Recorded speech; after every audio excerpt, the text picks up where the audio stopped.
Good morning, all of you. Welcome back once again. Last video I discussed in Hindi about our constitution and its speciality. इस video में भारतीय संविधान की विशेषताओं पे जिक्र होगा, वही जिक्र जहां पर मैंने आपको छोड़ा था। पिछले वीडियो में जाइए, उसे देखिए, समझिए और तभी इस वीडियो में आइए, तभी आपको कुछ समझ में आएगा। इस वीडियो में मैं संविधान की विशेषताओं के बारे में आगे इसको प्रोसीड करूंगा। सो बने रहिए इस वीडियो में, और अगर अच्छा है तो डेफिनेटली वही share and subscribe so that I can also reach the 1000 subscriber. So please help me. First question about it. देखिए, जैसा कि आपको पहले पिछले वीडियो में यही सब मिला था कि संविधान अनूठा है, विशिष्ट है, दुनिया के अलग अलग संविधानों से कुछ कुछ ले लेकर हमारा संविधान अपने परिस्थितियों में ढल गया, उसका स्वरूप बदलता गया, उसमें संशोधन होती चली गई। संविधान का आकार विशाल है, विस्तृत है, जटिल है, वकीलों का घर है, इसके प्रकार लिखित है, अलिखित है, संशोधन कितना कठिन है, कितना जटिल है, कितना आसान है, 368 के तहत क्या संशोधन होता है, लचीलापन क्या है, कठोरपन क्या है, परिसंघात्मक और एकात्मक लक्षणों का किस तरह से इसमें बेहतरीन समन्वय किया गया है, संसदीय और अध्यक्ष प्रणाली को ना अपनाकर उसके बीच के रास्ते को किस प्रकार से अपनाया गया है, वहीं पर संसदीय प्रभुता नाम मात्र का है और न्यायिक सर्वोच्चता भी नाम मात्र का है, अर्थात दोनों के बीच का रास्ता अपनाया गया है। हमारे यहाँ ना तो संसद बाबू है और ना ही न्यायपालिका। वयस्क मताधिकार से प्रारंभ होगा यह कक्षा। निश्चित रूप से आपने अगर पिछले वीडियो में वयस्क मताधिकार के बारे में अगर नहीं सीखा तो इस वीडियो में सीखिए। उसके बाद मूल घोषणा पत्र, मूल अधिकार के जो घोषणा पत्र है, और उसके बाद फिर नीति निषेध तत्व। तो लेट्स स्टार्ट कि नागरिकता, मूल कर्तव्य, स्वतंत्र न्यायपालिका क्या होती है। इस वीडियो में आपको सब कुछ जानकारी मिल जाएगी। संसदीय प्रणाली में संसद सर्वोच्च और प्रभुत्व संपन्न है। देखिए, जनरली क्या होता है कि अधिकांश संसदीय प्रणाली में संसद को संप्रभु और सर्वोच्च बनाया जाता है। जैसे कि ब्रिटेन का जो संसद है वो वास्तव में इतनी शक्तियों को अपने पास रखता है, मतलब सिद्धांत रूप से अगर कहा जाए तो उसके पास सब कुछ शक्ति है, सब कुछ कर सकता है। जैसा कि मैंने आपको लास्ट वीडियो में बताया था कि एक पुरुष को एक औरत और एक औरत को मर्द बनाने के अलावा वो सब कुछ कर सकता है, क्योंकि यहाँ का संविधान लिखित नहीं है। जब लिखित नहीं है तो संसद को कोई रोक ही नहीं है। पार्लियामेंट कुछ भी कदम उठा सकती है, कोई भी कानून बना सकती है। और क्योंकि न्यायपालिका को कानून का जो न्यायिक जांच होता है उसकी कोई न्यायिक जांच करने की कोई शक्ति ही नहीं दी गई है। एक तरह से वहाँ पर अगर कहा जाए तो पार्लियामेंट सुप्रीम है, न्यायपालिका बोना है वहाँ पर। लेकिन अमेरिका में इसका जस्ट अपोजिट है। अमेरिकी प्रणाली में क्या होता है, सुप्रीम कोर्ट वहाँ पर सुप्रीम है।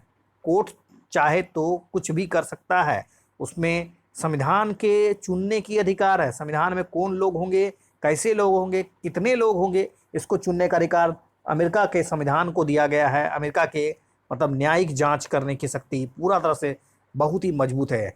कंप्लीट सेपरेशन की बात होती है वहाँ पर। लेकिन भारत के संविधान ने तो यहाँ पर बहुत ही होशियारी दिखाते हुए बीच के मार्ग को अपना लिया है। जी हाँ, बीच के मार्ग को अपनाना कोई आम बात नहीं होता है। यहाँ भारत में जो है ना, विधि का शासन को बल दिया गया है। जितने भी प्रशासनिक काम होते हैं सभी के सभी का न्यायिक जांच होता ही है, क्योंकि न्यायिक जांच जो है ना वो विधि का शासन का एक अनिवार्य अंग होता है। प्रशासनिक कदमों के माध्यम से, अर्थात कार्यपालिका के माध्यम से, विधायिका के माध्यम से जो कदम उठाए जाते हैं उसका जांच होना यहाँ पर अनिवार्य है। ओके, यहाँ तक कि संसद के प्रभुत्व संपन्न होने का कोई प्रश्न ही नहीं उठता, क्योंकि संसद और सुप्रीम कोर्ट अपने अपने क्षेत्र में, अपने अपने अधिकार क्षेत्र में बटे हुए हैं।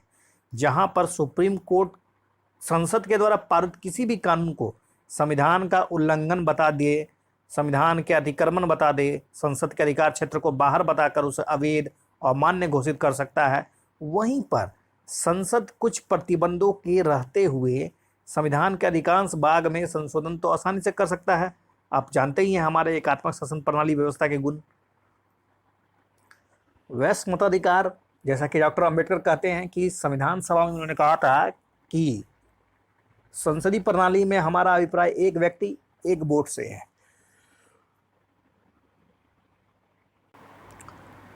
क्योंकि संसदीय प्रणाली में एक वोट एक अधिकार, ये डॉक्टर अंबेडकर का कहना है।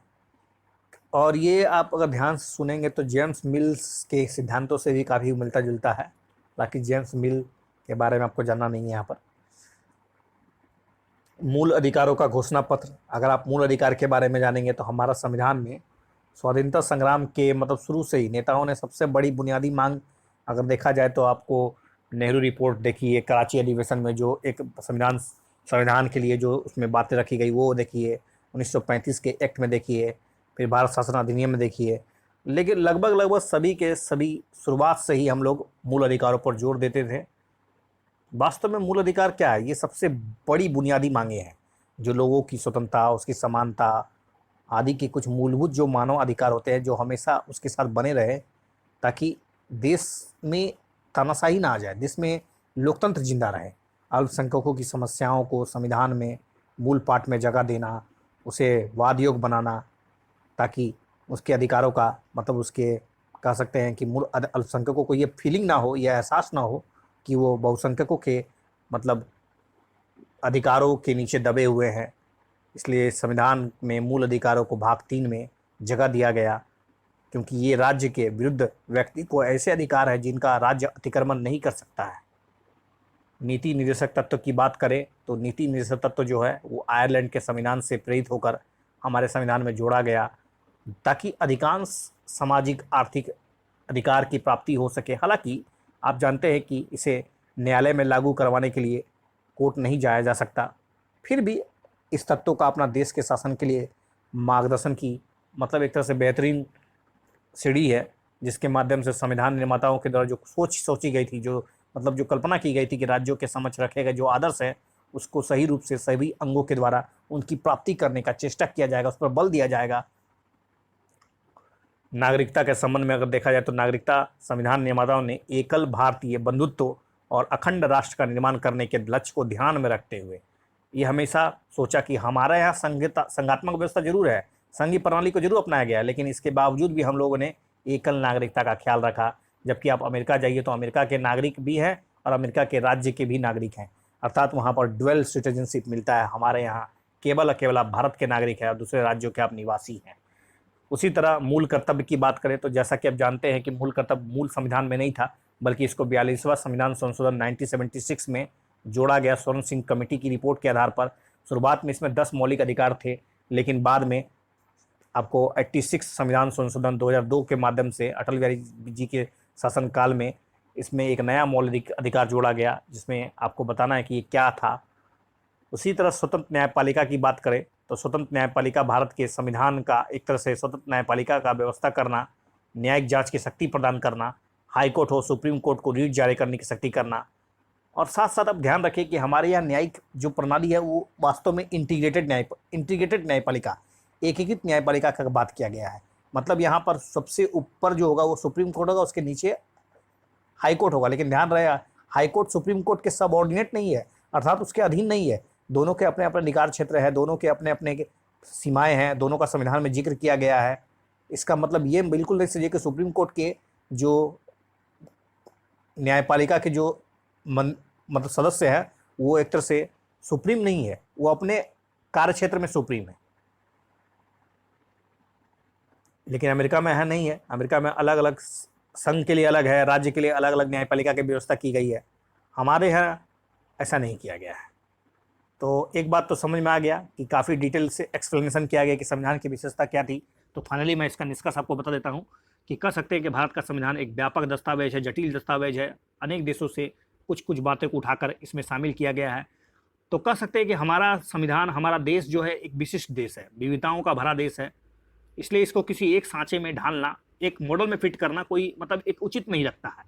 यहाँ पर सॉफ्ट हार्ड दोनों प्रकार की नीति, परिसंघात्मक और एकात्मक दोनों व्यवस्था को अपनाना, संसदीय रूपों का मिश्रण, अध्यक्षात्मक प्रणाली के कुछ गुण, और जहाँ एक व्यक्ति के अधिकार को मतलब प्रमुखता देना, उसी के साथ साथ जनता के और सामाजिक हितों को ध्यान में रखते हुए राज्य की सुरक्षा के बीच बेहतर तालमेल बनाने के लिए बहुत ही बेहतरीन तरीका से तालमेल बैठाया गया है।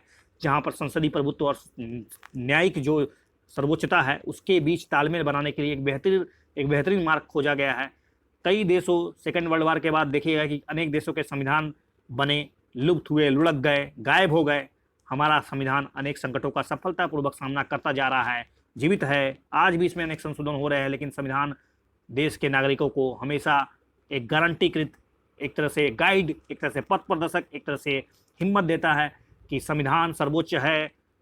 चाहे संसद में किसी भी पार्टी का बहुमत स्थापित क्यों ना हो जाए, संविधान के कुछ बातें, कुछ मूल सिद्धांत हमेशा जीवित हैं, जो व्यक्ति को एक तरह से गारंटी देते हैं कि वो राज्य के अधीन हैं, नहीं हैं वो राज्य बल्कि उनके अधीन हैं, क्योंकि हमारा देश, हम भारत के लोग जनता से शक्ति प्राप्त करती है, संविधान को जनता से शक्ति मिलती है, इसलिए जनता ही सुप्रीम है।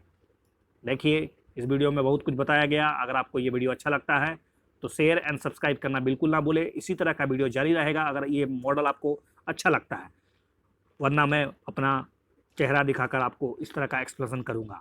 Thanks for watching this video once again.